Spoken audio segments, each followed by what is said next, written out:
Okay, I'll get rid of this. Well, no, I may use in here. Okay, so I'm thinking cobalt blue up here, raw sienna, magenta with some orange in it. And remember, my goal then is to manipulate it around in such a way that I get, get this nice smooth gradient there. And I'm probably going to push the colors just a little bit, much more than, I'm going to push the colors much more than, more like I did in that cross painting there, intensify the blue. So let's give it a whirl here, see what happens. One more time of laying in water up here. Remember, you can't hardly get it too wet. Okay. So I'm going to start with some blue, some cobalt blue.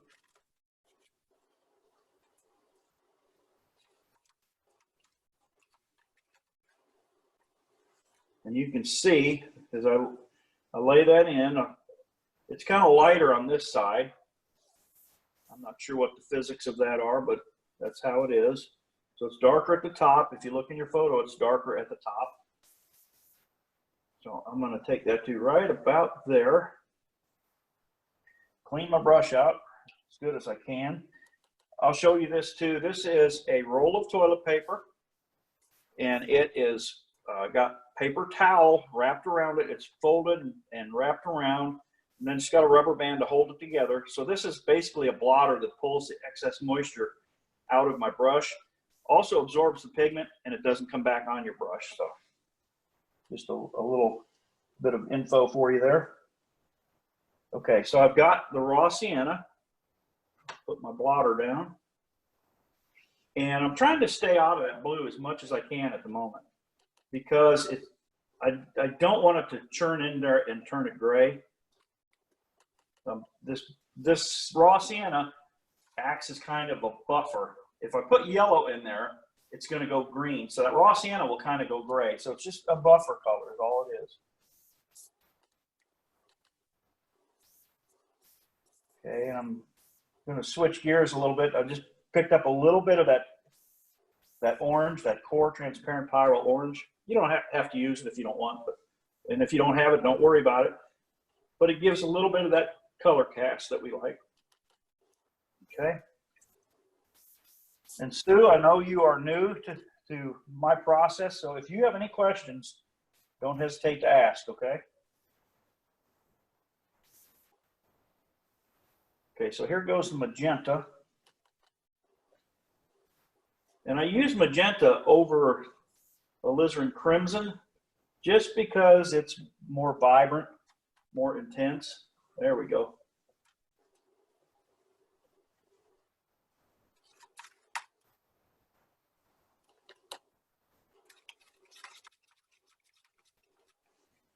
All right, now I'm going to just brush this up just a little bit, overlap that raw sienna just a little. Clean my brush out. And this is just the way I'm doing it on my particular approach right here. You know, yours may take just a slightly different one.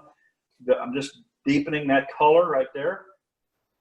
Okay, now what I want to do is that falls. Okay, I'm gonna flip it the other way. That was running on me there. I don't know if you can see that.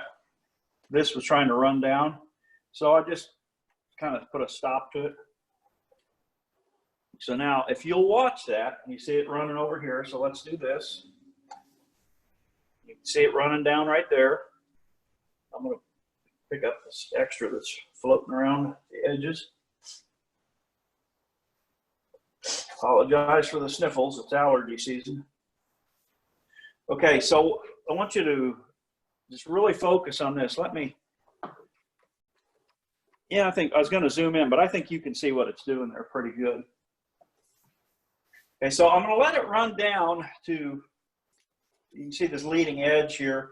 It's almost like it's raining right now. I'm going to let it get a little closer to that moon, and then I'm going to flip it around and let the pink and the orange work their way up. And I may come back in and throw a little more color in there It just, whatever I'm feeling as I look at it. That's bleeding down there, but that's okay. This doesn't bother me here. So let's turn this around 90 or 180 degrees. Okay, you can see how it's running there. And I'm gonna just keep an eye on that. I picked up my big brush so that if I need to go in there and make a quick adjustment, I can.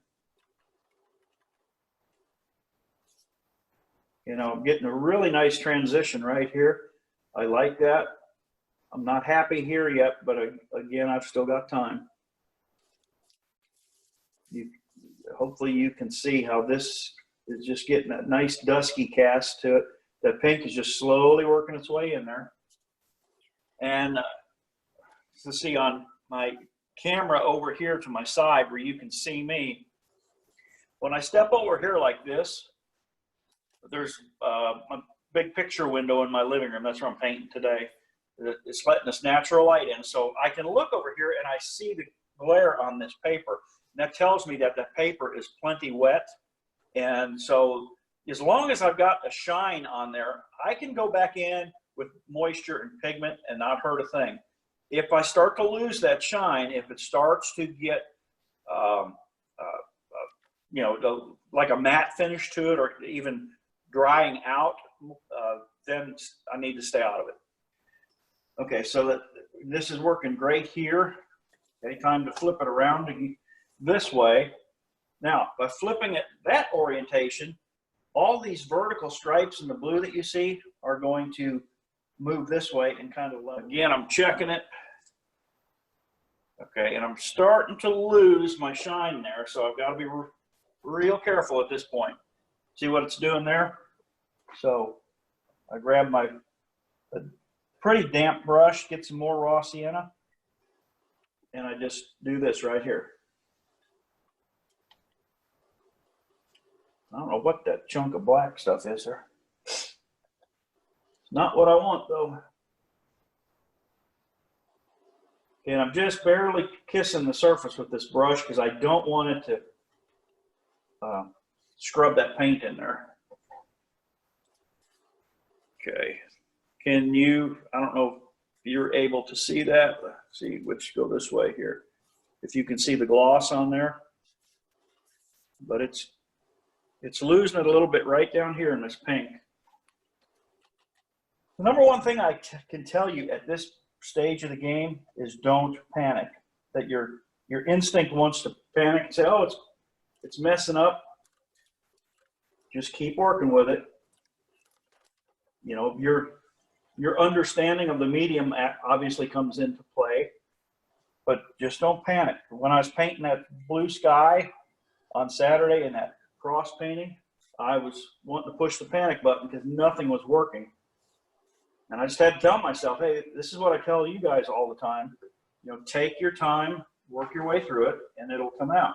And I eventually, took me 35 minutes, but I finally got it where I wanted it.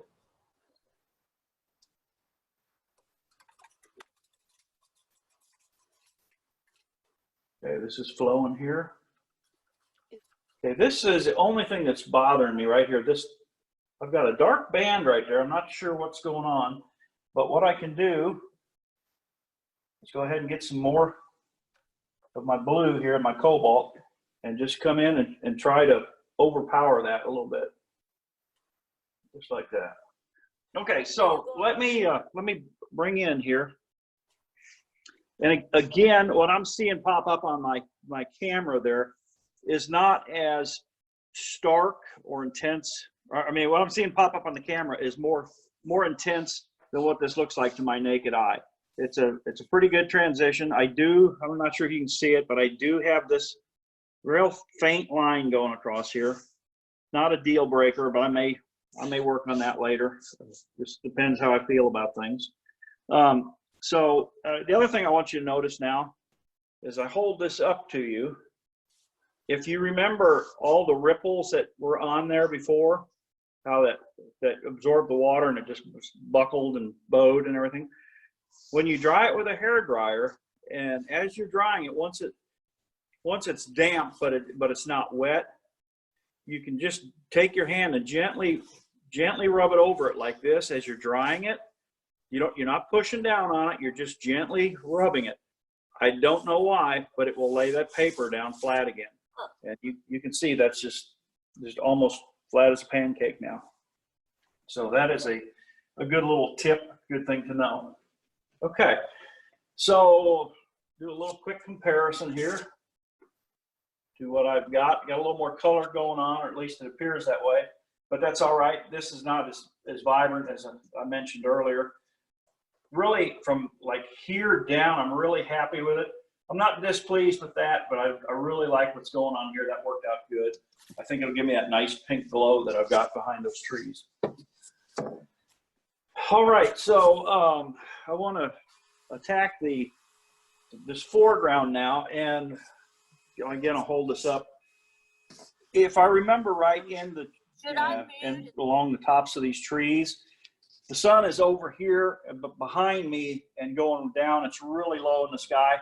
So it's just catching the tops of some of those trees. So I want to start by putting some orange in those locations. And then I'm going to morph it into a kind of a green, a dusky green that you see there. And I'll do that by using probably, obviously, the orange to start it.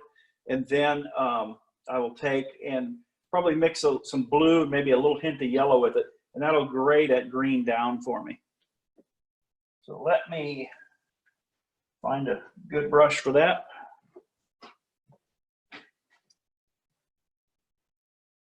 Oh, I wanted to show you this earlier. I don't think I mentioned it. Going back to this painting right here. You see that? Let's see if I can get you to, right there. You see that little tear? Be careful, this is on a watercolor block, and when I got there, the glue was heavier, and I gave it a little push, and it ripped into my border on my painting. Always be mindful of that. Be real cautious. Okay, so I'm going to start with this orange. It's Core Transparent Pyrrole Orange. I'm going to start with pretty vibrant, and hold this up for you to see. That's about what it looks like right there. Probably 50% water, 50% pigment. It's fairly thick. So let's just start right over here. Just using the corner of my brush. Gonna pop that in. Come back in and give it a little more moisture.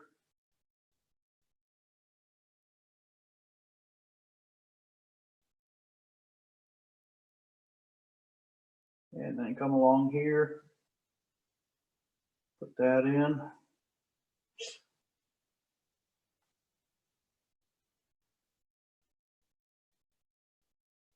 Yeah, and if you're painting along with me today, I know a lot of you are just watching and you work on it on your own. You're probably going to have a hard time keeping up with me, and it's, I try to go fairly fast so I don't tie us up forever on line. But if you watch, you can observe and pick up quite a few tips too. So, okay, so I'm going to take some of this blue I've got here, add it to that orange. Get a little more blue in there. It wants to go brown on me. Always forget that. So I got to figure out what yellow I can put with that that's going to give me that blue, that gray, blue-green, excuse me, blue-green cast that I see.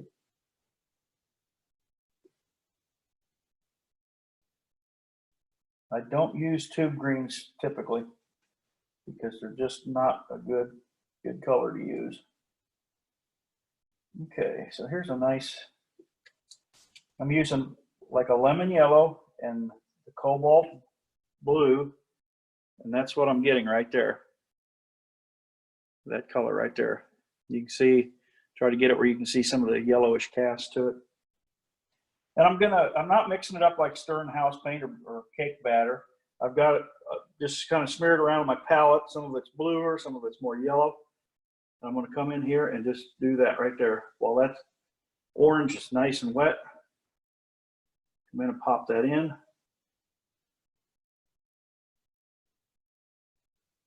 You can see the orange carries on down. And it just brings a harmony and a unity into your painting, for sure. Okay, that's where that orange, it's a little more orange right there, so I'm gonna kind of stay low. And this is not gonna match up with the completely with the photo, but in the end, all I'm looking for is just something that looks good. I want those trees to just suggest they're catching that late evening light.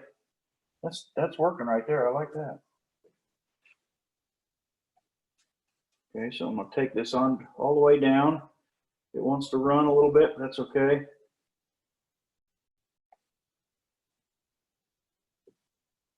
And I had my posts sketched in there, and I think my intent was to negatively paint around them, but I didn't. But that's okay. I'll put a few in over here. Hey, Spencer, can you tell us again what colors you use to make the color that you're painting with? Okay, so pure core transparent pyrrole orange up here at the top. Okay. This is cobalt blue and lemon yellow. And so I mixed them together till I got a nice deep dusky gray green. And Great. then while this orange is still wet, I just pop it in a little bit up there. And then of course there's some orange then that mingles with that as it goes down. And so it brings a lot of harmony into the picture. Okay, thank you. Yeah, absolutely. Okay, so that's looking pretty good. Let me play just a little bit more in it here, and that's exactly what we're doing is playing. I'm going to come back in and put darker values over those trees, so I'm not shooting for the finished value right now. And again, value is the amount of light or dark that something is. And as I look at that, if I want it to be a little bluer, I'll go get me some more cobalt blue and pop that in there. Let it run down.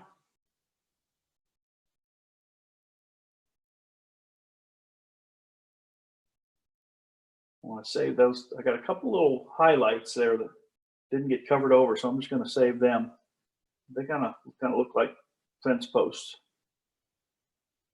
If you see something that's working good, have the wherewithal not to destroy it. That's hard to do, but okay.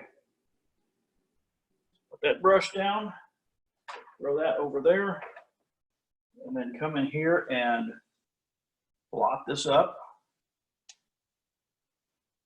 And by getting this, getting it off the tape, it prevents me from getting it all over my fingers like that. It also minimizes the risk of getting it back into the painting somewhere. So got a nice thing going on here. That's glowing good. Really happy with that. Let's do a little bit of this number here. Some paintings I never do this on. Other paintings I do it a lot. It's just a tool. What I'm seeing now is this color, the dark is migrating up in there. Let me see if I can spin that around where you can see it a little bit. Maybe straight on will help you interpret it a little bit.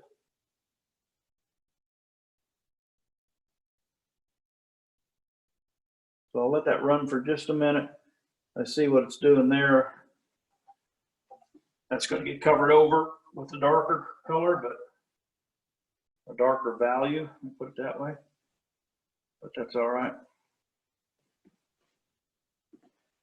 Yeah, last thing I'm going to do here, just for the fun of it, pop a little bit of that orange in there and let it push its way down in there. That orange is really strong, and it just likes to take over, and that's a good feature of it.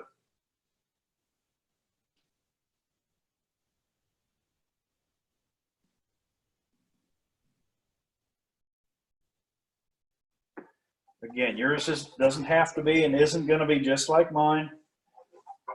So just work with what you've got.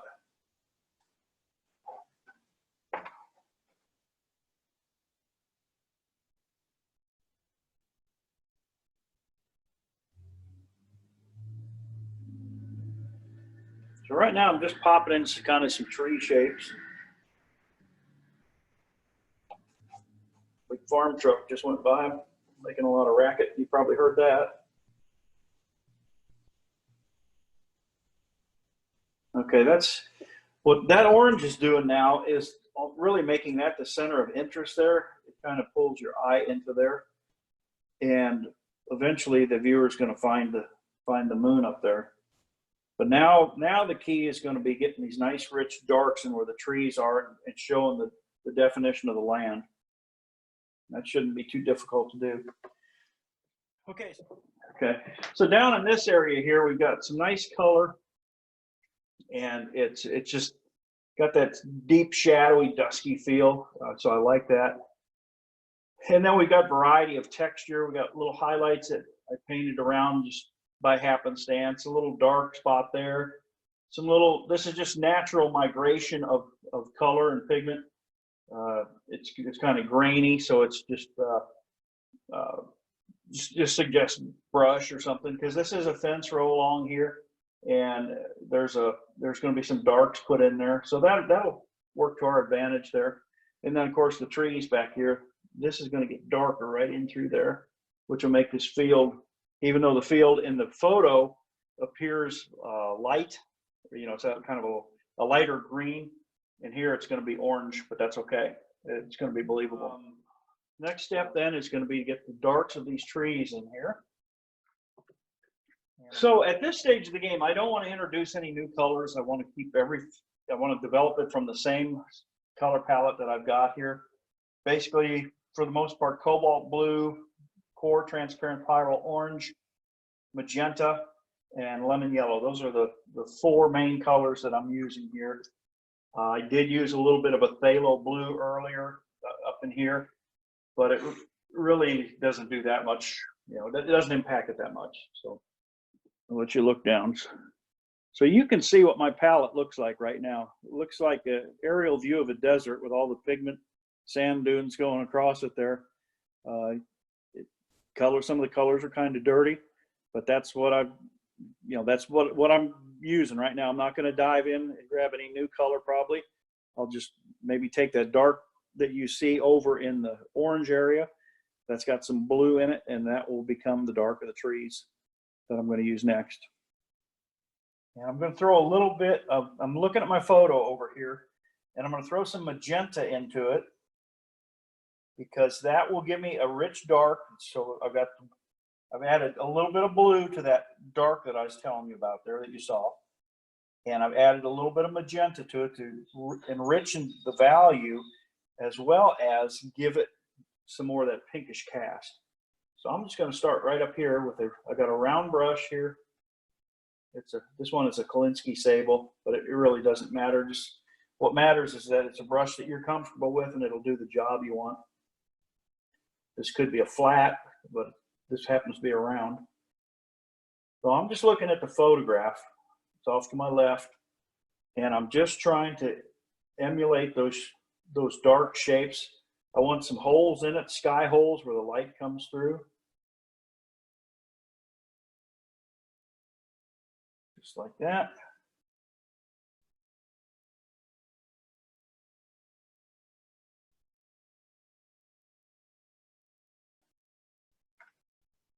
Okay, so that's starting to give me that nice value that I'm after there.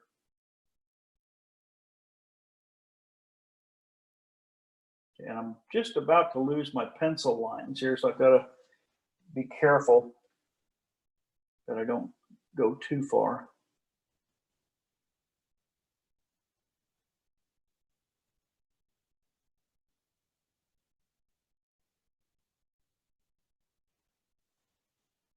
Clean my brush out.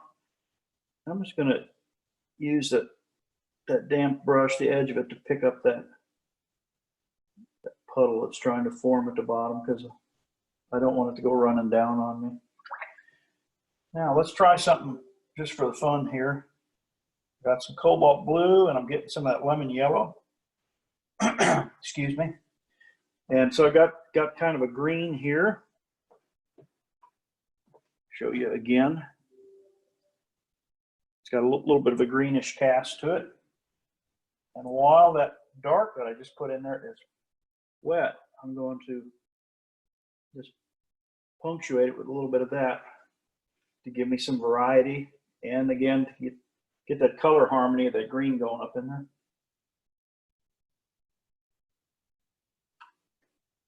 Okay.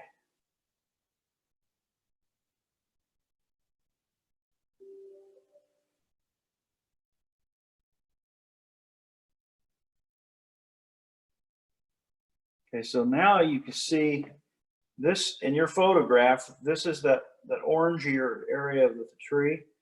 So you notice I'm just bringing that dark down underneath it.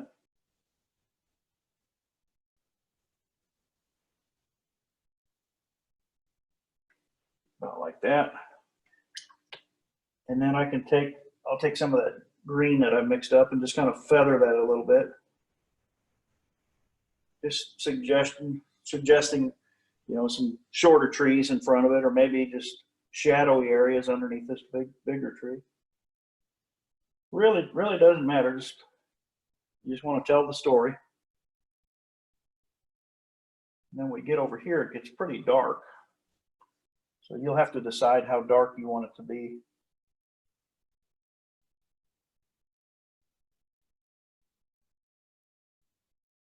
Everybody's painting is going to be different for sure.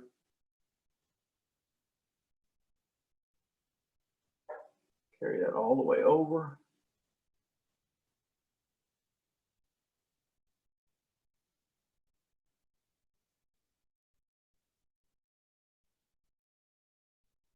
That's working pretty good. I like it.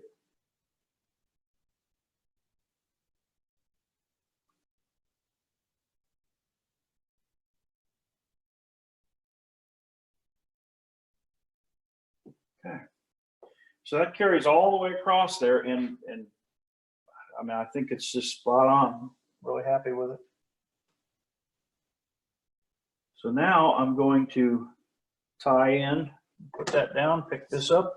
I'm going to take you right, this is in reverse here. So this area right here, I've just painted this coming straight across. Now I'm going to take that same color and go down and do around these fence posts and do that fence row there.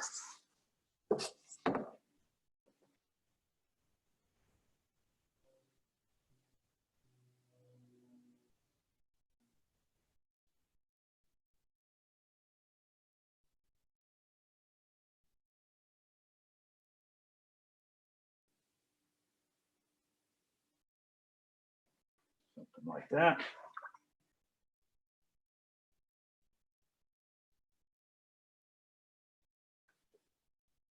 Get a little bit of a greenish cast going there.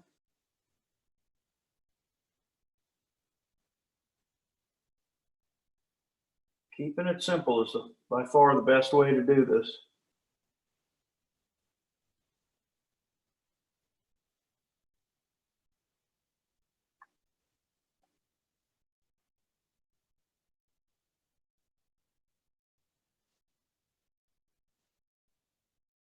And if that's still wet, I can go back up in there and pop some of that in.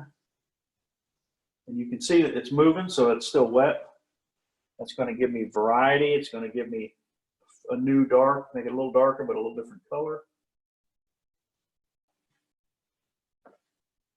This, you know, simple little design, but it's got some, I think, a lot of power to it because it evokes a feeling, a mood. There's few times of the day that are as pretty as dusk, especially when it's, you know, got nice color in it and stuff.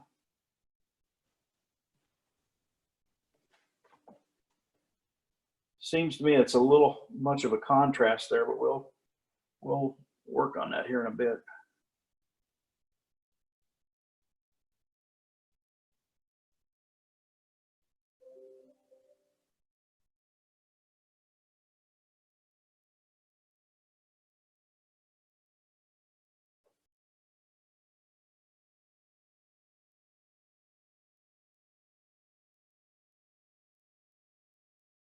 Save those little light areas there.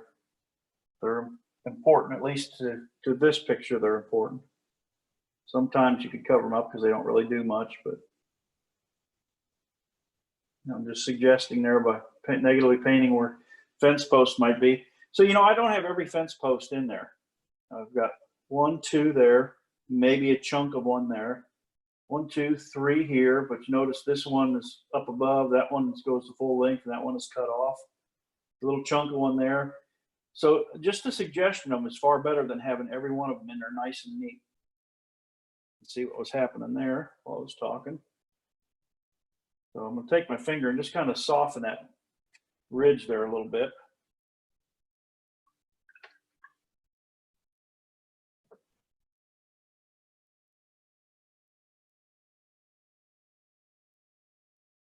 Just kind of blurring the bottom of that grass that grows in the fence. Okay, so I think the last thing that I'm going to want to do to this painting wise is get this to dry and then glaze in a nice bluish green over this area here and down here in the foreground, so that this becomes the lightest value right here. And that again pulls your eye in. The lighter value, the harder edge pulls your eye in. This orange draws you in, and then you go up here and you explore that up there. So let me run the hairdryer on this real quick, and I will be back and we'll see what we can do with this. Right now, all I'm doing is just popping in a couple of tree shapes here. You know, just little branches that are sticking out. Nothing special, a few tree trunks here and there. All right, I'll turn the recorder off and be right back.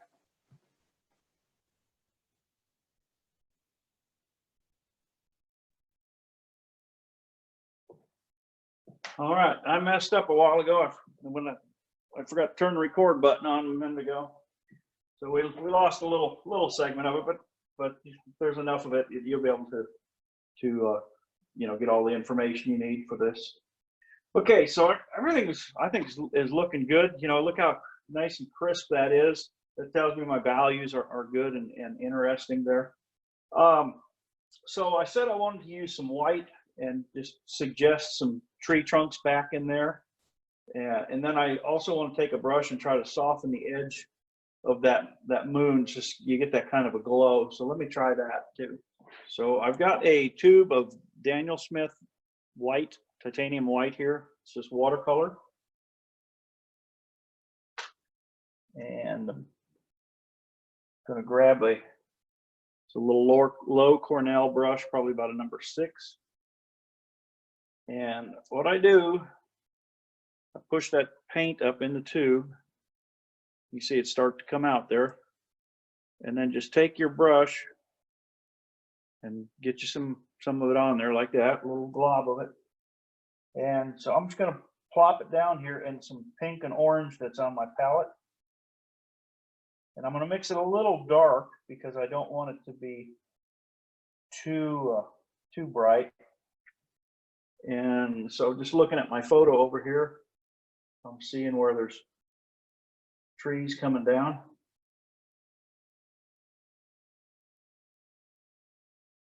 And this is just kind of a grayed down white a little bit. It's not real hard to do. You don't want it stark white, like, you know, you don't want to do something like that right there. That's just too bright. A little hint of that occasionally is not terrible, but for the most part, be careful with it.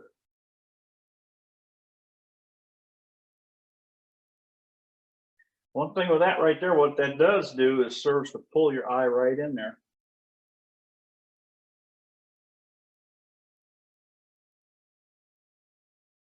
Okay, and I see some trees up here.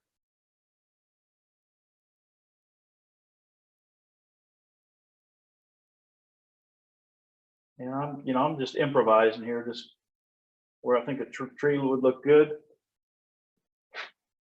Knock that down just a little bit back there.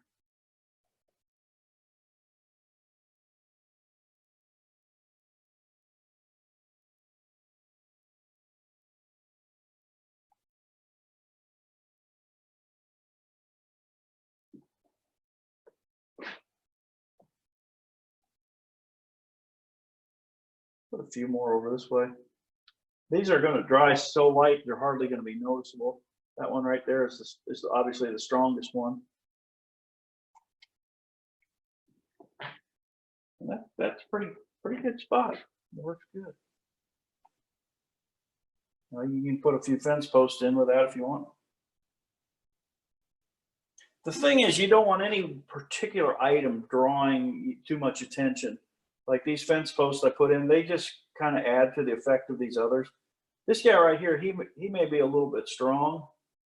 And I'm kind of debating in my mind from a design point of view. He's strong. Then it jumps over to this area I want you to look at, to that tree there, and then up to the moon. So I got kind of a pattern there pulling me along, as well as the slope of that ground. That's an unusual design, but I think it's kind of working in this, so I'll leave that alone. And then, of course, if you've been around me very long, you know that I'll finish a painting and set it aside for 15, 20 minutes and look at it again, and then go in and just do a little bit of tweaking on it. All right, last thing I want to show you here. I'm going to try it with this brush here. I just want to soften the edge. Just to knock that hard edge of the moon all the way down. So first thing I'm going to do is take a kneaded eraser. And let me do this right here. Zoom in so maybe you can see better. So take a kneaded edge of the eraser, or a kneaded eraser to the edge of the moon. Let me say it right. And take some of that pencil out of there. And then I'm just taking this, I've dipped that in water and just absorb all the excess water. I want it to stay good and moist, but I don't want water running out of it. And I'm just going to take right here and just rub it back and forth. Try to lift a little bit of that edge and soften that. And then just take a clean spot on the towel and just blot it. Don't smear it, just tap it and blot it. And I'll do this side over here where it's pretty hard edged.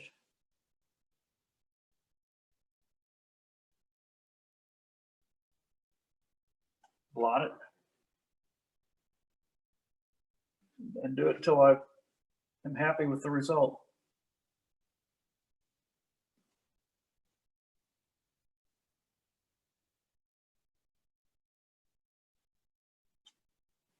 Just like that. I think that's pretty effective. One last thing I could do, I'm not going to, if I was painting in acrylics or oils, I would probably take some white with just a hint of a phthalo green, I mean just a super tiny hint or a little dab of phthalo blue in it. So it just knocks a little of the edge off the white and leaves that bluish or greenish cast. Put that in the middle and that'll make that glow even more. But I'm not gonna do it here in watercolor. It's a little too risky for me right now. So anyway, that's our painting for today. Let me zoom back out so you can see the full impact of it there. Turned off, so. Okay. All right. Well, thank you all for being here, and look forward to hearing back from you, and probably schedule one for next Monday, okay?